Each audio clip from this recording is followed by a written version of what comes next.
Boker Tov. It's good to see everybody here today. If I could ask everyone to take a seat. I'd like to thank our sponsors for my shir today. They have a few names to read out. So the shir is sponsored, the Wednesday morning Bet Midrash is sponsored here. Leilu Nishmois Daniel ben David and Limud bat Avram Strauss and Mordechai ben Moshe and Razel ben Bat Yosef Meir Marcus, Zichronim Livracha, the parents of Judy and Menachem Marcus. That's the whole morning. And my shir here is sponsored for the academic year. Leilu Nishmois Branabas Brandit at Zelik ben Kalman Zichronim Livracha. And Amy and Ephraim Bassan have also sponsored and dedicated the shir in honor of their 10th Aliyah anniversary, which is very exciting.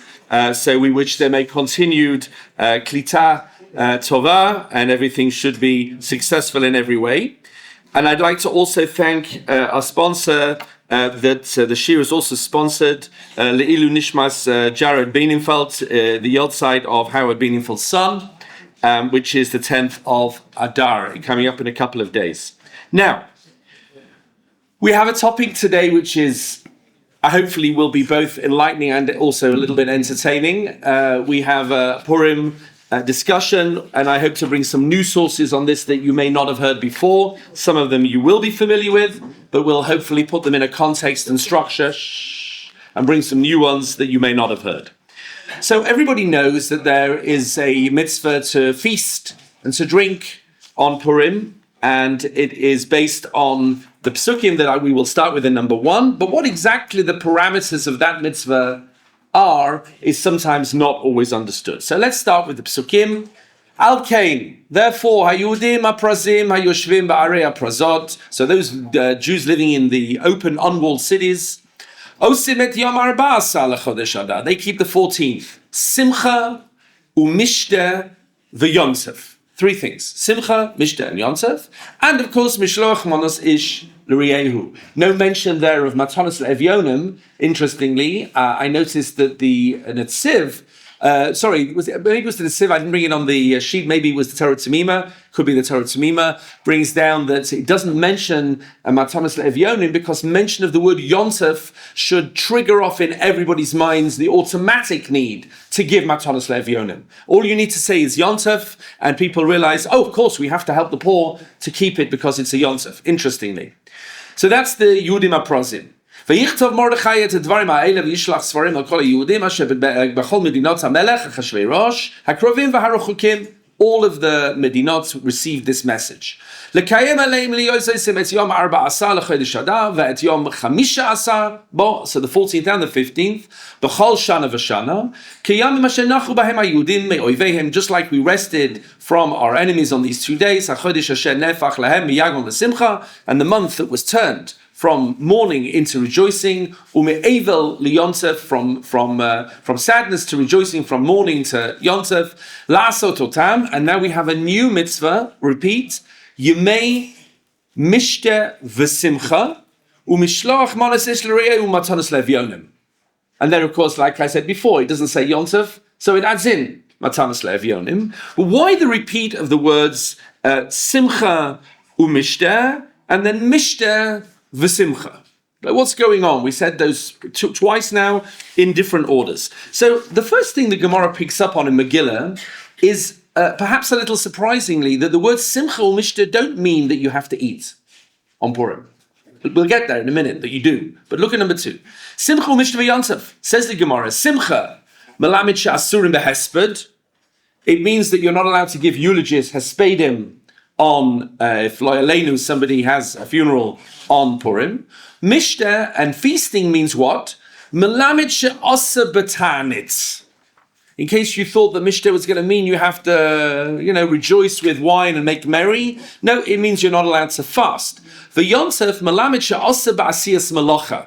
Now already you'll think to yourself, well, Purim is not prohibited in doing malacha, so do we paskin like this statement? In fact, Purim is a day on which you're allowed to do technical malacha, but you're strongly encouraged not to go to work, not to do malacha that will distract you, if you like, from the nature of the day. A little parallel to Tisha B'Av, another day on which it's technically permitted to do melechet the machshevet that you'd have on Shabbat, but you're encouraged to not work so that you don't forget the nature of the day. However, the Gemara in Pesachim, and this is why in order to get to the halacha from the Gemara, you always have to, be concerned that there's a little statement somewhere in the middle of a completely unexpected place that is going to change the whole nature of the debate. The Gemara in Pesachim says Hakol Moedim, but everybody agrees when it's talking about Lachem and Lashem. Do we dedicate the feast days and Yom Yomim Tovim to ourselves, to our families, or do we dedicate them to God? And it's a combination.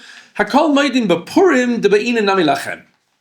Because everybody agrees that on Purim there has to be not just Lashem, but also Lachem. Says Rashi, what does that mean? Sheyismach bo, that we should be happy on Purim. B'mak mamachal ubemishta. Okay, we have to feast on Purim with food and with drink. My time, or how do we know this? Yemei mishta v'simcha, because it says again a second time Yemei mishta v'simcha. So we have two statements. One of them is to tell us we're not allowed to fast, and one of them is to tell us that we not only don't fast, but we actually enhance the food and the drink of the day. And we'll see that the Rambam really picks up on that, and we'll see his position soon. Okay, we can drink. We should drink. Do we have to get drunk? Now, I'm sure that the audience here is a very moderate and focused audience. I don't know if everybody was always so in years gone by, but nevertheless, we will see that there are a number of different opinions. First of all, let's see the Gemara, and let's see what we can do with the Gemara. Number 4, the famous Gemara. Amar Rava. Rava says, Mechayev inish livasumei b'puria. A person has to live a sumei. Now, that's already an interesting phrase. First of all, mechayev inish is interesting in and of itself. It's a very unusual expression, mechayev inish. It doesn't say chayev. Now, okay, you could say it's colloquial. It's in the, it comes up only in one other place I could find in the Gemara when it talks about going to greet your Rav on Yom Tov. But maybe it's a little bit different to chayev. Mechayev, you stand in a state of obligation as opposed to specifically, but I can't guarantee that. However, the word livasume is highly unusual. There is a word in Hebrew for to get drunk, and it's lishtaker, from shikur. Now Rashi immediately jumps in and says, okay, that's what it means. Chayiv inish livasume, mechayiv inish livasume. Rashi, lehishtaker bayayin. You have to get drunk on wine. But it's not obvious that that's what the word means, because bosem, livasume, bosem doesn't normally mean drunk. We'll see that there is a word in Aramaic for drunk. We'll see that afterwards. But bosem normally means a little bit sort of high we'll see what high means, not in a kind of induced drug sense, but a little sort of excited and pleasant and sweet, fragrant. Bosem, of course, is perfume. So it's not obvious that this word means drink. And also people quote this line without mentioning, which we're going to mention soon, that just 16 words before this is another use of the word livasume, which obviously informs this use, which means something quite different from to get drunk. And the word is only used 3 times in Shas in this context. And the fact that they come together in Megillah, we have to look at the other one. So we'll put on hold what else might livasume mean, and we'll go with Rashi for now.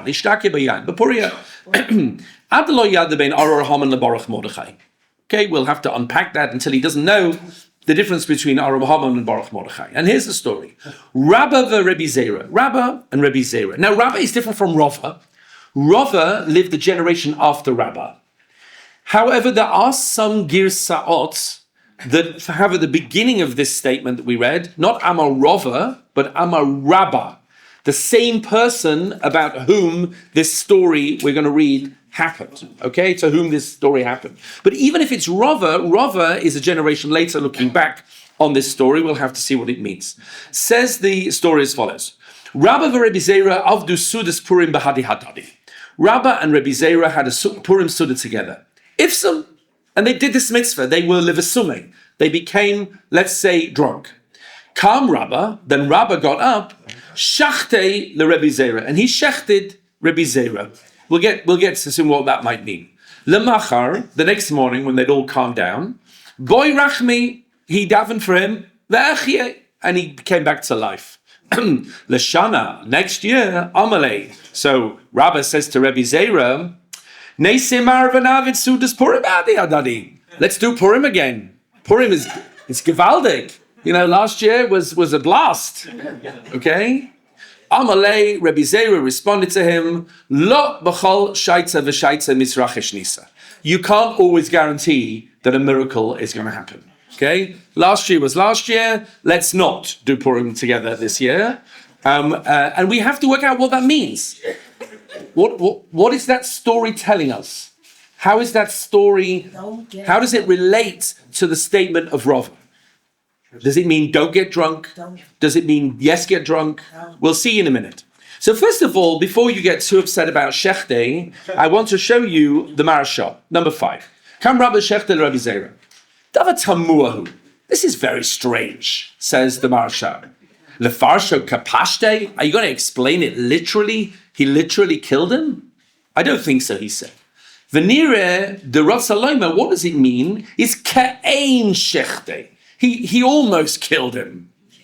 The Igbari Chamra, because he made him drink wine, the kafya, and he kind of encouraged him, another one, another one. Lishtot yoter midai, to drink way too much, ad shechala, until he got sick, okay, and he passed out, v'nata lamut, and he was it looked as though he was dying. Ulakach nakte beloshen shechte, and that's why he uses the word shechte. Why doesn't he say he killed him? La rog, or something like that. He says shechte, he shechted him. He says, b'shechted him, de shtiyat yain nikra al shem hagaron. Because shechted him he killed him in his throat, because he was another one. The wine's going down his throat. Makam shrita, that's the makam shrita. Uka'amre, when it says the hitpalel Allah, that he prayed for him, shaloi yamut, that he shouldn't die. Michayle, he shouldn't die from the sickness. I mean, he didn't bring him back to life, do Tchias HaMeisim. He davened that he should, come round, and he came round the next morning, and he kind of nursed him back. We said we find them in Mikra Ubatalmud, Lashon Chai, we find many times the language of Chai, Lechayot, Lichiot is Miloshen Refuah. It means Refuah. Why then does it use the term Nes? Because he was so drunk. People don't come round from this kind of alcohol poisoning without a hospital visit. Okay? But he was, dead drunk. I like it. Yeah, that's a good, interesting. He was past normal drunk. He was worried that he was not going to make it. Okay, but either way, he didn't want to come back the next year for Purim. So what do we learn from that? So we are going to see 3 groups of Mefarshim. One group that says that the statement Chayev inish levesume bepuria is literal. It means to get drunk. And that's the halacha.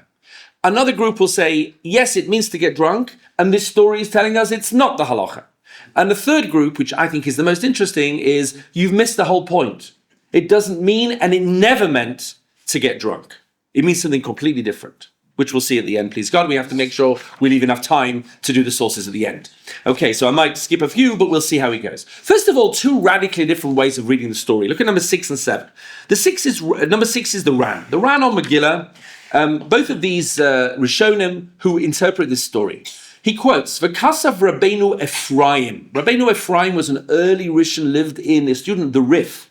So an early Rishon living in North Africa. And he quotes them and he says, Mehahu uvda, dekam Rabba, v'shachtel Reb Zera. From this story, that Rabba came and killed someone on Purim Soda, or almost did. This shows you that we're pushing away the statement of Rava. We don't paskin like this. And it's not right to do that. Meaning, there was a suggestion, and this story shows you we don't follow that. It's dangerous. Don't do it. Don't even try it. We reject that as the halacha. Comes along the Eshkol. Is it what the Rif? I'll bring you the Rif in a minute. Yeah, the Rif brings it, and the Ran says no. Okay? We'll see. The Rif brings the statement, and the Ran brings the Rif's Talmud that disagreed with his Rabbi. Correct. We'll see that there's a lot of disagreement on this issue. We see Rebbes who get drunk and Talmidim who don't, and Talmidim who get drunk and the Rebbes say they shouldn't. And we'll see, it's very interesting. Number 7, says the Eshkol, V'li akosav nira, I think this story is telling us something quite different. Dumikan raya, from this story you have a proof, that you have to get drunk. Why? The Eli, because if not, have a Leila Meima, he should have said to him, Rabbi Zera could have turned around to him and said, you know something? Let's have Purim Suda together, but let's just not get drunk. Because the Purim Suda was lovely, but the drinking was a disaster. The fact that that was not even an option. He couldn't say, let's do Suda without drinking. You learn from that, that you have to drink. So have a Leila Meima, never Suda Bahad, had that even loinivsum. And he couldn't.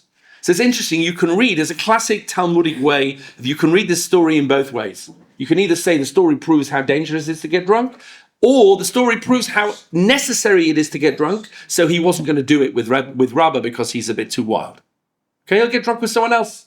And everyone has Purim stories of, one of my favorites is one of my Rabbonim in London. There was a big ruckus in the neighborhood in Golders Green. Everyone's drinking on Purim and dancing around. And a policeman came, and the road had been closed off by the police so that the Jews could do Purim together in Golders Green. The policeman came and said, what's going on here? And they said, well, the Jews have got a holiday. He goes, what's it all about? He goes, I don't know, there's a rabbi. Go and ask the rabbi, number 42, and you'll see him. So the policeman goes down, and everyone's in full Purim Suda mode. And as he walks in, everyone's going, whoa, you're dressed as a policeman. That's amazing.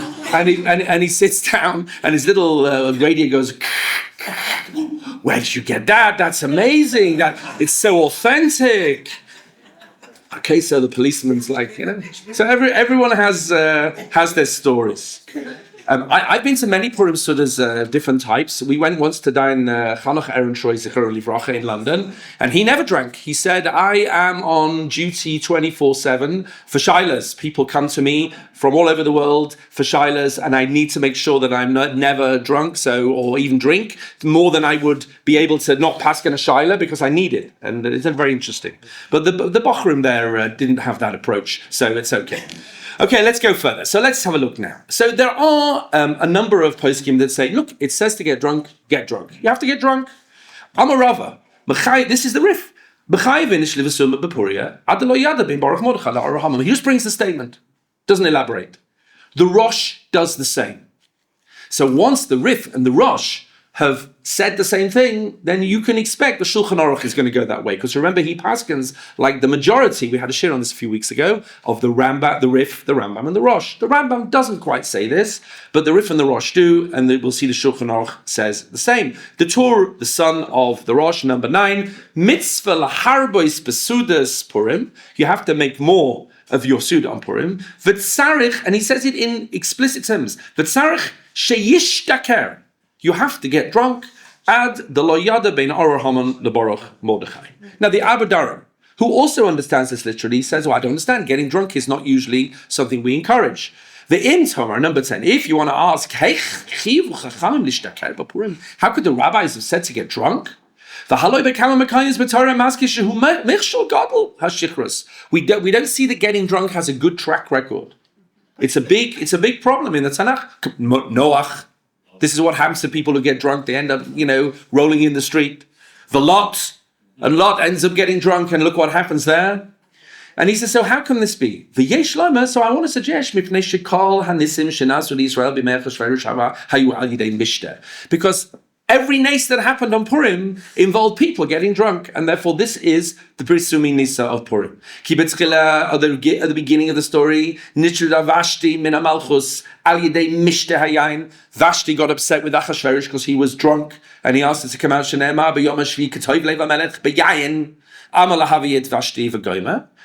Uba Esther, and then later Esther came tachta in place of Vashti, al yidei mishta, and there was a feast to celebrate her coming. V'yasa melech mishta gadol ochol sarava v'davet mishta Esther. Everything they did over drink and got drunk. V'chein inyan Haman, so too with Haman, Uma Palasai, and his downfall. Al yidei mishta hayayin haya. It was all through drink. Everything happened through drink. It reminds me, when I used to be a lawyer in London, it seemed pretty much the same kind of approach to life. This was the 1990s. I think things might have sobered up since then. But, it seems that every single client meeting, the main objective was the clients just had to be happy that they get drunk. I even went to a memorial Nebuch, for one of my non-Jewish colleagues at the time, that died from basically his liver packed in, because for the last 35 years, Nebuch, he'd been drinking. I mean, the guy had more money than he knew what to do with. And the irony, which seems to be lost on everybody else there, is that every 5 minutes at this memorial, somebody picked up a drink and said, "Let's toast good old David, who we remember him so well." And I'm thinking, does anyone else here see the irony of what's going on here? And nobody did. It was very strange. So he says the whole thing was drink. That's why they told us we have to get drunk on Purim. Because the nace came through drinking wine. Now, you see here, by the way, wine. It's all focused on wine. And many Meforshim explain that if you're not drinking wine, you're not doing this Pirsum Nisa. If you're drinking vodka or whiskey or pina coladas or whatever you like, this is not happening because the Pirsum in Nisa is on wine. We'll see there are others that disagree. Okay, so that's why he says that's why they said unusually to get drunk. And the Shulchan Aruch seems to say the same thing. Etc. in number 11. The Bach. Now the Bach says, okay, the Shulchan Aruch says this, but I have a slightly different kind of touch, a little bit of a different understanding. So look at what he says. The Bach is coming shortly after the Shulchan Aruch. Nira, it seems to in my humble opinion, kapshuto. The Shulchan Aruch said this, the TORAH said this, and he's commenting on the TORAH. The TORAH said lehishtaker explicitly. It's kapshuto. The tzarich sheyishtaker harbe. Adalo yada klau machiluk yesh bein aru Haman lebaruch Mordechai. You have no clue. Shezeh higia korov l'shichrus shalot, which is close to shichra shalot. Now that's very shikar. Shichra shalot is where you've completely lost it. Ad kedei kach you end up in the situation, God forbid, that Lot did. Okay, but not quite there, but not far off there. You shouldn't be so surprised. How could the halacha allow someone to get drunk in this way? Shahari Rabbi Reb Zeri brings the party there. He says, but I think it's more appropriate. I respectfully disagree with the Torah on this. Let's go with the more sober pshat, he says. From that story, the Shachti Rabbi Reb Zera the Rava, we push this away. It's not good to do that. And you have a lot of other people who bring this more sober approach that you should not be getting drunk, or certainly not that drunk.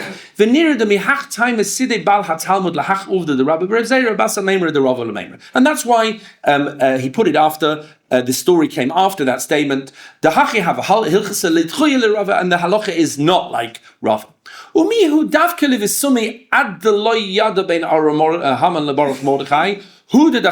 So he concludes in the end that you don't have to get so drunk that you don't know the difference between Aru Haman and Baruch Mordechai. That we've pushed away. But you do have to drink more than normal. You're marrying with a drink. And you're drunk. Or afilu shikar. Or even like, not just shasui, but shikar. Shikar's okay, he says. And you couldn't get up and speak before the king, meaning that's it with davening, because that's the level that you can't daven anymore. So there's no way you could do anything sensible like that.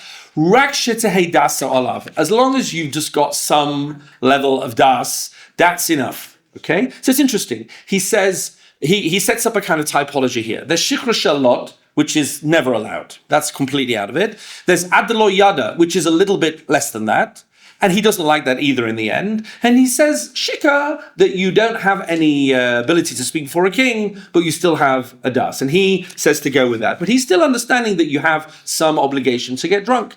The Yavets, Rav Yaakov Emden brings about his father, number 13. Chayev inish l'v'suba puri yad lo yad ben Haman baruch Mordechai.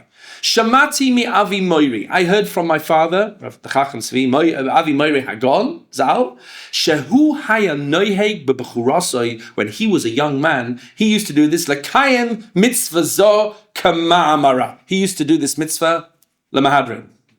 Okay? She'ein dava yotzin idei pashtus, because you can't take things out of the pashtus. It says that. It says to get drunk, so you have to get drunk. Okay, when the Chacham's Tzvi was a bit older, maybe he was a bit more sober, but in his youth, he used to do this kapashte. And the Pri Chadash says very similarly. The Pri Chadash says in number 14, look here in number 14, V'kasvu, b'shem Rabbeinu Ephraim. Yes, he says, there's that statement of Rabbeinu Ephraim, all the killjoys. I'm adding that in myself, like, know that. He doesn't mean, the mehach uvda, the kam rabba b'shachtel Reb Zera, from the story, the idchid meimer the rabba, that we pushed aside the halacha, the loy shapidam lebed hachi, and they say you shouldn't get drunk, ve'ein ze nachon. This is just not correct. Don't bring me this pshetlach that the story is pushing it away. He asked the question of the Eshkol. And he says, if that's the case, why would Rabbi Zera and Rabbi not do Suda without the drink? He should have said to him, why did he have to say to him rather, you can't always guarantee a nes. Since he saw that kilkul avan shvichus damim misibas shichrusam, they got so drunk that he killed him, or nearly killed him,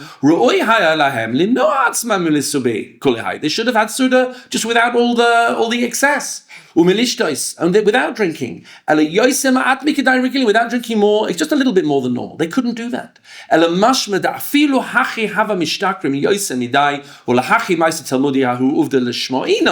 we see from this story not that you shouldn't drink, but that you should drink.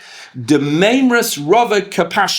we treat the statement of Rabbi Chayiv Inish as it sounds, the Mechayiv Inish Livasume Adalo Yada Ben Arur Haman Lebaruch Mordechai. Umiu Ata, but he says now, having said that that's the halacha. Now he says, but these days, Shahadoirid Mekul Kalim. The kids these days, he says, they just don't behave properly. He says, so nowadays, Ru'oi Litfas Svaras Rabbeinu Ephraim. So he says, yes, in theory that is the halacha. You're meant to get drunk, but not anymore. Not anymore. Now we have to go with the other pshat, which I hold is wrong, la halacha, but it's better now because people just don't behave properly. Whatever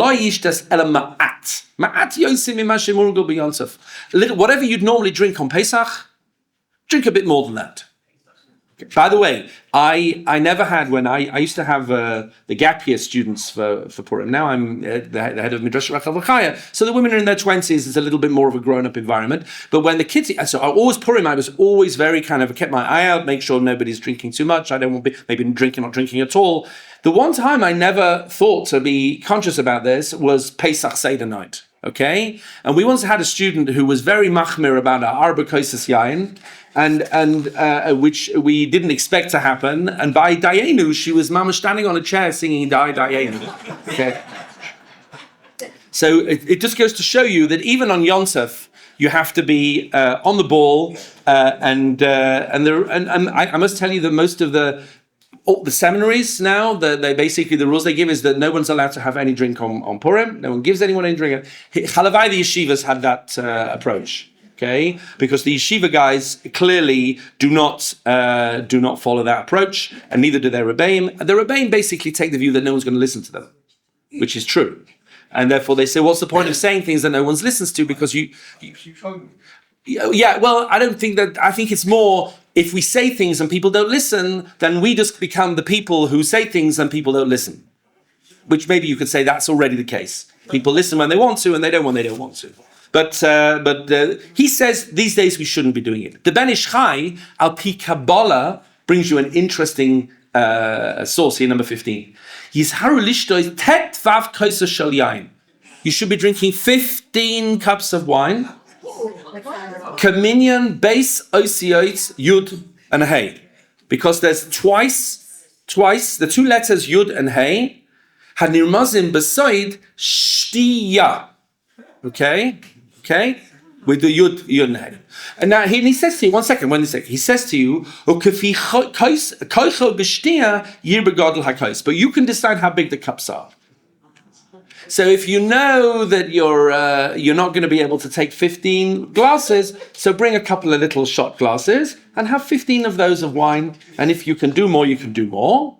V'yichavin kol ma'asav l'shem shamayim. But you should do everything l'shem shamayim, etc. By the way, in the Ben Ish Chai in Halacha, this is on his Kabbalah Sfarim, he doesn't say anything about drinking wine. And the Sfaradim are also not so into drinking wine, and they say he obviously realized that Lamaisa, practically for people, they shouldn't be drinking. But Kabbalistically, they should drink 15 glasses of wine, but you can have little glasses if you want. Okay, they are the poskim, or a representative sample of the poskim that say, no, it's kapashte, even if they're not so happy about doing it, they say that's the halacha. Others say, no. That was never the intention of this line of the Gemara. It didn't mean you had to drink that much. It means something a little bit different. Number 16. Says the Rambam, Keitzad choivas sudazo. What should you be doing on Sudas Purim? Sheyochel basa. The first thing he says is have a nice meal. The Rambam was not into excess of anything. Drinking, even music, poetry. He was very kind of sober individual in every sense. He said you should be eating nice food. V'itaken sudana kefi asher timsayadu. As much as you can afford, not more, you should be preparing a nice meal. V'shoite yain. Now, there are those that want to make a diuk. He doesn't say v'yishter, which everybody... The shaita maybe sounds a little bit less than yishter. You could argue that point either way. It's not clear. Right with the Yeah. He's not... Yeah, okay. Already in the Purim Torah, good. V'shaita yayin, actually shtaker, but now he says he should get drunk. V'yirdam b'shichrusa, but you should fall asleep. So the Rambam already brings in this idea that the real adalo yada is being asleep. Because being asleep somehow can, by not being troubled by all of the problems of this world that stop us from seeing things clearly, the sleep can sometimes give more clarity. And this we'll see as we get towards the Rav Kook at the end. You get the paradox that through not knowing, you know more, you know better. It's like with Sniut, through not revealing, you reveal more. That's a very classic Kabbalistic. Now, the Rambam's not a Kabbalist. I'm not saying he is. But the idea of falling asleep is picked up on by many of the Meforshim as, that's what we're really trying to do, that we're trying to just fall asleep. Although it does sound from the Rambam that you're falling asleep from the drink and not just going to sleep. We'll see at the end, many Rabbonim today, they have a drink of wine and then they go to bed. And they sleep, not because of the wine, but because they say, I should sleep on Purim because that's the mitzvah of Adalo Yada. Okay, you could do that. We'll see soon. Rav Willig says that's what he likes to do on Purim. We'll get to him soon. Fine. The Hagos Maimonides on the Rambam says, it says, when it says Mechayev Inish, it doesn't say, he quotes the Rav Yah. It doesn't mean you're chayev. It doesn't mean it's an obligation. It means it's a mitzvah. It's not something you have to do. It's something which you can do, but don't think that it's actually an obligation. And then you come in with all of the other perushim of what this might mean. Look at the Abu Dari number 18. It's about gematrias. If you can't add up the letters of Orur Haman and Baruch Mordechai, which add up to the same gematria, then already you're Yotze. Okay, some people can't do that when they're stone cold sober, honestly. But it's interesting. I think the Mukubalim, I'm not sure the Abu Dharam was in that crowd, but maybe he was. I don't know so much about him. They don't add up the words of gematrias or the letters. They see the number in the word. It's very clear. Like we have a gematria, someone gives it, and we're thinking like 1 plus 90 plus 50. I don't think that's what they did. I think when they saw words, they like almost like colors. The gematria of the word actually, what jumped out at them is what they were reading. Because every now and then you see this thing, you see this like whole sentence is the gematria, which is the same as this. Like who thought to sit and work that out? I think that they mamash looked at things differently. It was almost like music. You know, every word had a different harmony and a different... I just think it's a different way of looking at things, which is why we don't get gematria. Gematria to us feels a bit silly. You're adding up this and adding up this. I think they saw it almost as a musical thing. There was a story, Oliver Sacks, who wrote The Man Who Thought His Wife Was a Hat, has a story in that book about two men who were on the spectrum in all sorts of ways and could not do all sorts of things that regular people do, but they used to speak to each other, twins, I think they were brothers, they used to speak to each other in numbers. They used to just say numbers, back numbers. And he realized that every number that they threw out at each other was a prime number. They communicated to each other in prime numbers, which was fascinating. And for them, when they said this prime number, they said 613. I just picked that out of 613. Never thought of that. It's like this whole, each prime number has its own flavor almost, which is just a way that we don't see things. Pythagoras was a mystic. There's a mystical, study of Pythagoreanism, if I'm saying the word right. Which we think of Pythagoras as something we learned in second grade, where the sum of the square of the hypotenuse is equal to the sum of the squares of the other. But no, Pythagoras is a mystical system of thought. Anyway, we're getting beyond ourselves here. What's that? Gematries are the same. Yeah, gematries are the same. You worked it out. Obviously, that's your yotz to the mitzvah. Well, maybe not. You should be able to not work it out. Okay, fine. Have a look in number 19. Says the Abu Dara. Alternatively, Bala min Hagos Kosef, he brings the Bala min Hagos. Near he says, it seems to me, Shepiut haya she'al habayit echad einim arum haman va'al habayit acher einim baruch Mordechai. There was a song, and there was a verse, and at the end of each verse, you had to scream back, Baruch Mordechai or Ar Haman. And when people started getting mixed up, then which some people would on the first verse, then you're Yotze. Okay, so that's what it means. Okay, fine. V'tzarek Silusa, you need a certain clarity. Shepamim she'ein adam miskavim v'toya, and you make a mistake, and that's when you get to it. And Tosfos brings down that there was a long piyut that people used to say. He quotes Yerushalmi that this is, and if you couldn't remember all of the words for this long piyut, then that was the piyut include Baruch Mordechai, Arur Haman, Arur Zeresh, Bruchim Kol Yehudim, etc., etc. So it was actually quite a feat, and you reach the level of already Adlo Yada much earlier than getting drunk. It's the minute you can't do all of these complicated thinking tasks on Purim, you're already Yotze. And the Aruch HaShulchan brings that down. In Gimel, he talks about the song that people couldn't say all the words. Dalet, I'll just bring out in number 21. V'yesh lefarish adan lo yada koloima ad shelo yechol la'achriya eze toiva haisa Yosef gedola. What's better for us? Ima palat Haman, im gedulat Mordechai. Meaning, when we're almost overwhelmed with hakaras hatov. Is it the downfall of our enemies? Or is it our own good fortune? Is it the defeat of the people we fight? Or is it the fact that we live in Eretz Yisrael and we have what we... Meaning it's almost a sense of being overwhelmed with love for Hashem that you don't know what to thank Hashem for most. Okay, so they are Meforshim that say, yes, drink, but drink less. And then you have the Meforshim that say, no drinking, or very little drinking. Have a look in the Meiri.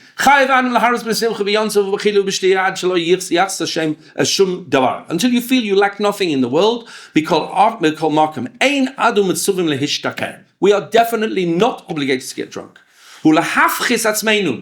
And to debase ourselves through that you call that simcha. The simcha shall shtus. We're not obligated in nonsense. Simcha that makes people spout nonsense. And a simcha shel tanug, but simcha of joy, okay? That we reach avas Hashem, we're meant to reach that stage that we're so thankful, but we're not meant to get drunk. Drink is just a dangerous thing. Number 23, it says the Kolbay and the Ulchas Chaim, you must not get drunk. Isur gamur. Being drunk is absolutely prohibited. There is no worse aveira. Look what it causes in society. It causes people to behave like behemoths, and they have immorality, and people kill each other. The amount of violent crime, I grew up in England, I don't know what it's like in other places, between usually men because they're drunk, so much that they have in places where people just have drink cultures. Baruch Hashem, Israel, we have a lot of things we need to fix, but we don't, and we have to be careful that we don't develop a culture where people drink to that degree that they're constantly, sinking into this behavior. Or and so many other things. Just have a little bit more than normal. Ma'at, just a little bit. It's not that you have to be drunk, it's you have to lose any kind of inhibitions that you have to be mesamech other people. Yeah, that when people come to the door, you don't feel, oh, it's a bit awkward. You have this sense of warmth that you want to help people and greet people. That's the key. That's the l'sameach evyonim. And you console them. And you speak to their hearts. That's the full simcha. We feel often very repressed. Well, I'm English, so I can't speak for everybody else, but we barely allow ourselves to get excited about our own family or anything. But people feel awkward a lot. So the wine should just enable people to feel this sense of that we're all brothers, we're all sisters, we're all the same family, and that's a very nice idea. He said, but it's not. God forbid, it's not getting drunk. The Beis Yosef, which I'm not going to read you. Now the Shulchan Aruch said just the straight line. The Beis Yosef says no. Actually, I go with all of the Meforshim that say you shouldn't get drunk at all. And the Meforshim ask on that and say, well, how do you read that? The Bet Yosef is meant to be the detailed version, and the Shulchan Aruch is meant to be the summary, and they say two quite different things. So you see from here, A, that you have to read them together. You can't just read the Shulchan Aruch and think you've done the job, because the Bet Yosef informs the Shulchan Aruch a lot. And B, that's another reason why people didn't like the Shulchan Aruch. Because they felt, look, it gives you half the story or a very, very, very summarized version, and you really have to be reading something like the Bet Yosef. So what does Shulchan Aruch say? Number 25, and we bring the Ramah as well. Says the Ramah, the Ramah brings in for the Ashkenazim, don't get so drunk, drink a little bit more, and go to sleep. Because you went to sleep, he brings from the Rambam, you should go to sleep. So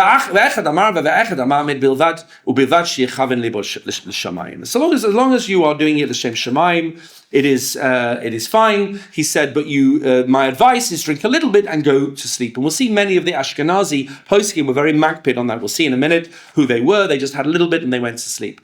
Interestingly, there is a statement in Bava Metzia, in number 26, the Amar Rabbi Yehuda, Amar Shmuel, the Hani Talas Mili Avidi Rabbanon Limshanu B'Elayim. There are three things which a Talmid Chacham is allowed to be a little bit less than truthful on.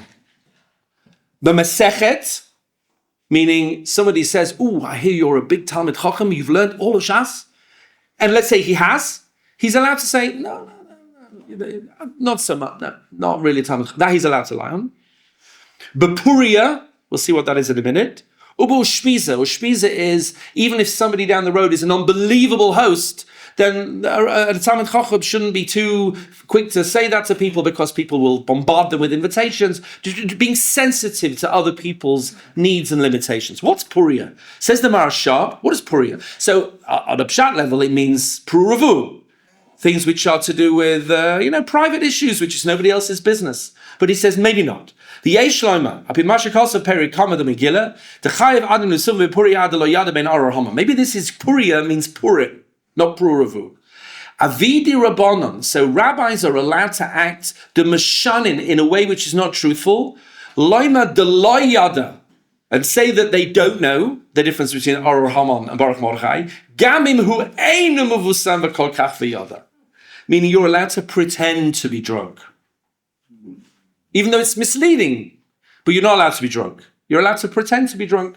It was very interesting. That is also bringing a note of caution. The Aruch HaShulchan, I'll leave you to read in your own time. I want to make sure we have time for the last few sources. He brings the different Meforshim that we've seen. He's very unhappy with too much drinking. And even though he says it sounds from some of these sources that that's what you have to do, just read the bottom two lines of number 28. In practice, yesh lehidrache min hashichrus. You should be careful not to get drunk. Ubefratshtias yesh, and you certainly shouldn't be drinking liquor, whiskey, vodka, schnapps. He says you shouldn't be drinking that. Shebeshichrusa yitmale ki v'tzoa. Because this is what really gets people to behave badly. Meaning, actually, most people by drinking wine, they actually just kind of fall asleep. dozy from the wine before they get into any serious problems. But when you're downing, shots of vodka and whiskey and vodka and all that kind of stuff, it says that you shouldn't be doing. Drink a little bit of wine, go to sleep a little bit, and you're good to go. You should know, by the way, the Lubavitcher Rabbi drank vodka on Purim, so he didn't pass like the Aruch HaShulchan, okay? But he was no doubt able to do it in a way which was appropriate. But he did get drunk on Purim, no question. The Bir Halacha on the top of page 6 says, just make sure you don't prevent yourself from doing any mitzvahs. Maybe you'll be too drunk to daven Mariv, too drunk to bench, etc. It says once you can't do a mitzvah, and that's interesting because the level of drink where you can't daven Mariv is if you're not able to be medaber mitnei hamelech. So he says you have to be careful not to cross that line. I brought you in the footnotes, which is actually quite interesting, different statements from different modern poskim. The idea that you have a little drink and then you go to sleep. This was the reported practice of many of the poskim of the 20th century, Rav Avodia Yosef, Rav Moshe Feinstein, the Steipler Gaon, Rav Shlomo Zalman Auerbach. That's what they did. Rav Eliashiv would just sleep in the middle of the day and then have a little bit of wine for Suda. He said, I don't even need to sleep from the wine, which is interesting. I just need to sleep. Let me read what Rav Willig says. We would do well, it's in the footnote in number 25, we would do well to follow the advice of the Ramah. I personally drink a sizable cup of wine together with breakfast on Purim morning. It's fine, okay? And then I go to sleep immediately. This fulfills the Mishnah element of drinking wine on Purim. Then to fulfill the Simcha aspect, we have a little more wine than usual at the Suda later in the day. And I believe this is the preferred way to fulfill the mitzvah. Very, very kind of a halachic man, like, have breakfast, drink a glass of wine, go to sleep, get up, etc. Yeah, in your cornflakes, listen, whatever. I'm not going to argue with you. Rav Shechter similarly. Wine ad de lo yada does not really constitute an independent mitzvah, but merely a detail within Suda's Purim. Okay, many people get stone drunk on Purim, but not as part of the Suda, which says not a mitzvah. Many others get drunk on the night of Purim, when most assume that there is no mitzvah of Suda at all. Why are you getting drunk at night? According to Rav Elvel Soloveitchik, these practices are improper. And then he says, getting drunk on Purim outside the context of the Suda would be the same as getting drunk on July 4th. Very strong language, etc. Therefore, he also says you should not be doing what people do. I brought you at the bottom of that footnote, Rav Osher Weiss. Rav Osher Weiss, he says here, men need to drink, women are not required to drink, children definitely should be prohibited to drink. Interesting, and I think children should be up until the age of about 25, actually. But I don't think I'm going to get anywhere with that. Listen, they do say in psychology, emerging adulthood is certainly with men until 30. So until 30, you have no guarantee. I see this in Shidduchim all the time. Until 30, there's no guarantee that they won't behave like a teenager. Okay? So maybe that should be true for the mitzvah of drinking wine as well. And then he says, I must say a few words about Adel Yadis, Lo Yadis, says Rav Weiss, because I was personally never drunk in my life. Okay? And he is Hasidic as well. Almost all the Rishonim clearly indicate that this halacha should not be taken literally. Why did the Rishonim write such far-fetched pshatim? You have the gematria and the this. What's it all about? When the Gemara writes Chayv inish levesume ad lo yadu, why would we say he's to become drowsy and then go to sleep, and when you sleep you don't know? It's all like fetched. It's only because the Rishonim and the great poskim totally reject drunkenness. And that's why they went to extremes. It was posher to them. If you become drunk, how are you going to serve HaKadosh Baruch Hu? How are you going to thank HaKadosh Baruch Hu? How will you be happy on Simcha Chag? The majority of poskim say a person should not be totally drunk. It is not acceptable in halakha. Okay, so, I say this every year, and I'm not sure anyone listens, but that seems to be the position of most poskim. But let's have a look in the last 12 or so minutes at an alternative focus. Bottom of page 6. Like I said to you before, there is a word in Aramaic for drunk. In the psukim that deal with people being drunk, I brought you number 30, which is Noach being drunk. It uses the Aramaic word v'rave. Rave is the word for drunk. I brought you number 31 when the brothers and Yosef drank, and he says vayishkaru imoy. Okay, they got drunk with him. It uses the word v'ravayu. V'ravayu. That's the word for to be drunk in Aramaic is lisravi, not lisboiser. Okay, and the livasume. It's not livasume. It's something quite different. So what does he mean livasume if it doesn't mean necessarily to get drunk? And again, there is a perfectly good word in Aramaic for getting drunk, and it is not livasume. So have a look at the context of the Megillah. Number 33. Page 733. This is the Gemara in Megillah that we've been quoting again and again and again and again today, but look at the context. Says Abaya, I'm Abaya, Kinafki mebeimar, when I left the master's house, he's talking about leaving the house here of Rabbi. When he left Rabba's house, which is interesting because Rabba is the one that went to Purim Suda with Rabbi Zera. So when we left Rabba's house, generally, have a savannah. We were so stuffed. We were so full. We were so full of all this wonderful food that either Rabba or Mrs. Rabba made for dinner. In fact, he says, Kimasi, but we was completely full. But Kimasi lahasam. But when we went to the next house, they were kind of, hopping around different houses. I'm not sure this was necessarily on Purim. Maybe it was. We went to the next house. Karaivu li shisin sa'i. They brought me 60 plates. The shisin manikadera of 60 different kinds of food. The achriba who shitin palugi. And I had 60 portions. Meaning I thought I was full from all the wonderful food that I had in the last place. But when I got to the next place, I realized I was completely, ready to eat even more. Ubishuli basraisa, and the last dish they brought out, havikorelate sli kadar. It was called sli kadar, some kind of pot roast, maybe a sweet, something with honey in it, like a dessert. And I polished it off so much, I wanted to chew the plates afterwards. He licked the plate clean. What do I get from this, says Abaya? That I thought I was full, and then I went to the next house and and I ate like a king. Amar Abaya says, Hainu da amri inshi, that's what people say, kafin anya v'lo yada. Poor people are hungry and they don't know how hungry they really are. But then he says, maybe that's not the lesson here. Inami, alternatively, rafcha levesima shchicha, or shachir. Meaning, rafcha levesima, bisume, that you've always got room for something nice, for a bit of dessert. There's always room for dessert. Yeah? No matter how full you are, I couldn't eat another thing, and they bring out that chocolate mousse. Maybe just a little bit, okay?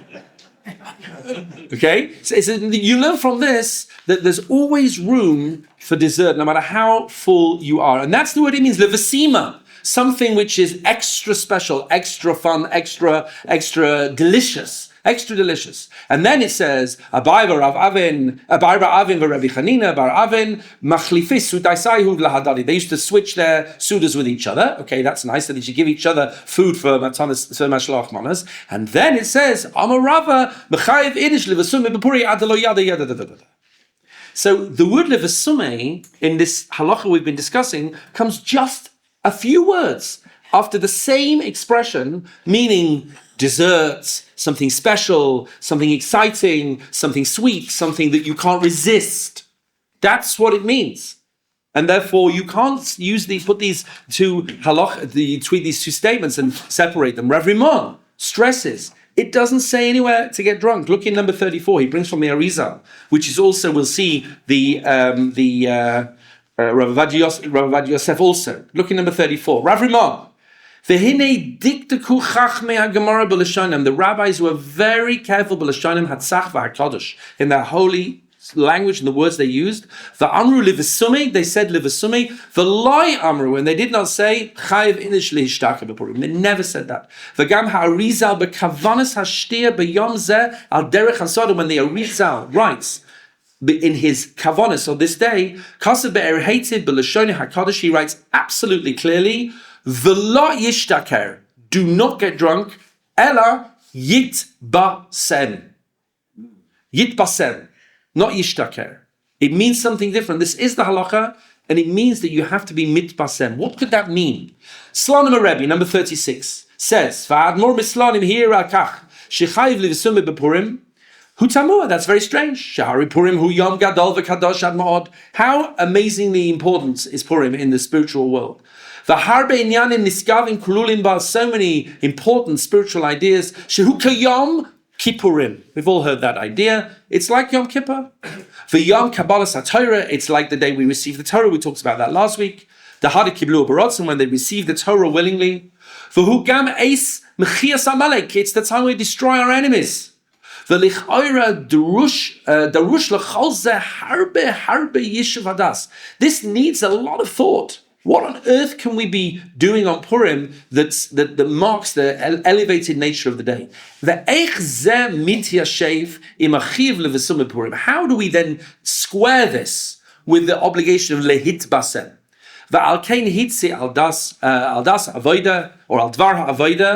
And therefore he advised people in practice, his chassidim, what does it say in the Gemara? Chayev inish levesume bepuria. Delay amru levesume beyayin. You don't have the lift from wine. You have the lift from Purim. Chayev inish levesume bepuria. You have to get high on Purim. Not high on Purim, but from Purim. From the Purim. The Purim is giving you the lift. Not the drink, not the stimulation from outside. You get drunk from the Purim itself, from the ideas of Purim, from the excitement of Purim. It's shichrus, it's not from wine. This one day a year that we can reach this level, you've got to get drunk on that somehow, on the atmosphere, on the ideas, on what you can achieve on Purim. And the Yalkut Yosef brings the same idea in the Arizal. He never said that you should get drunk. He says lehit basein means to have this exciting lift from Purim. And I want to end with Rav Kook, because Rav Kook is incredible, and it's very, very applicable to our days. And in the last 5 minutes, I want to read with you this Rav Kook, which I think will leave us on a high even before Purim. Okay, Vaha Amra Hanitzchit, this eternal statement, this summons, Lech Knois et Kol Hayudim, that Esther says, go gather the Jews together. He muchrachat la'achyois otanu oid pam. It has to elevate us, breathe life into us again and again. Uleramamenu mikol shiflotenu. Must lift us from our low state, from our dust, from our own state of depression. V'chol ha'omer shesheka ba'da Haman harosha ba'anu. And if you say that Haman was lying when he said, yeshno am echad mufuzar or mufurad. What does that mean? Am echad. There is one people, but they're scattered and they're different from each other. What does it mean? Are they or aren't they? Are they am echad? Are they one people, or are they mufuzar and mufurad? How can they both go together? Eino elatoy. If you say that that's a lie, you're making a mistake. Be'emet mufuzar mufuradu. Yes, the Jewish people are scattered and divided. The ha'am ha'echad, and they're one people. Nevertheless, this one people that is scattered and divided is one people. You might turn around and say, can these two paradoxical things live together?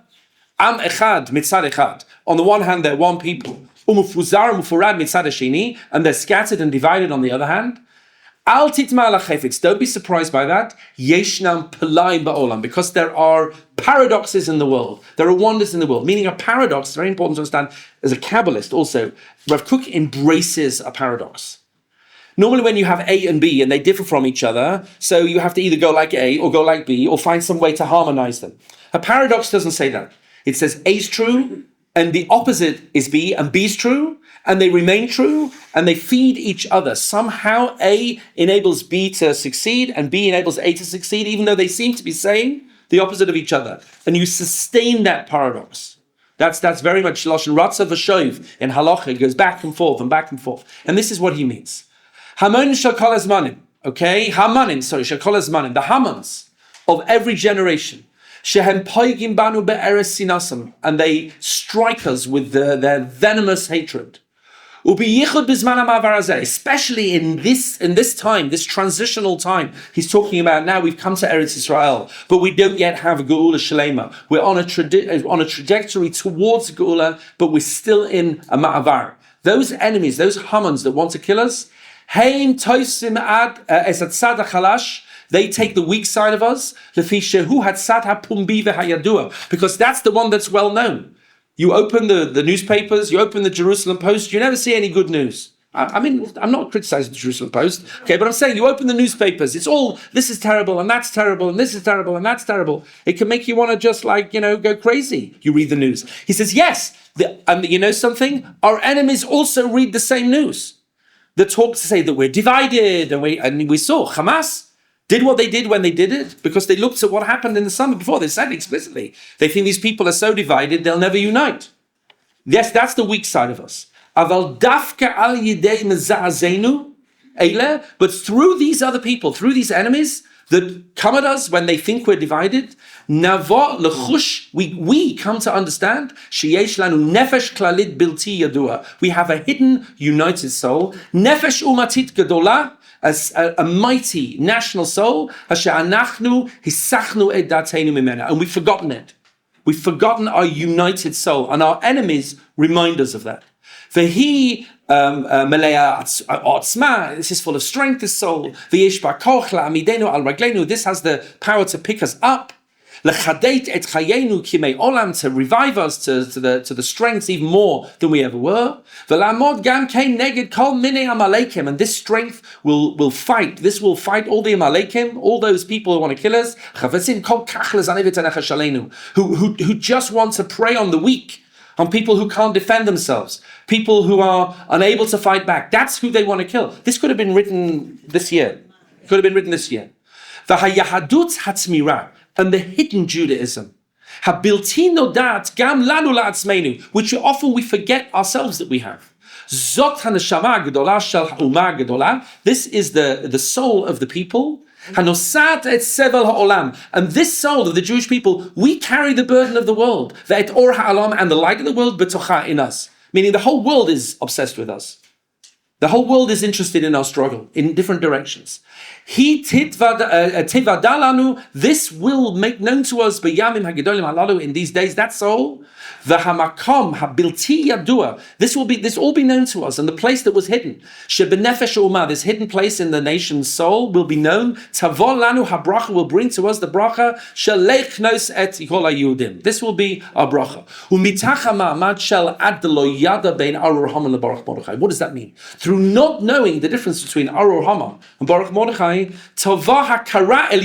we will have an elevated understanding. We'll find the hidden Jew inside us. And brother will become known to brother. And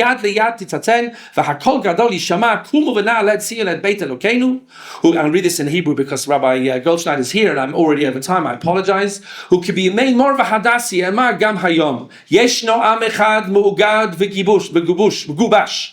It will rebuild our land. Then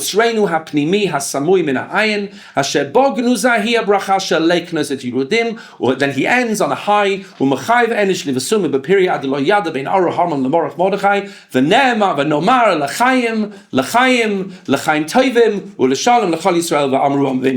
says it's very, very exciting at the end, and it could have been written just this week. I wish you all a Purim Sameach, and our enemies should take notes and understand where they stand.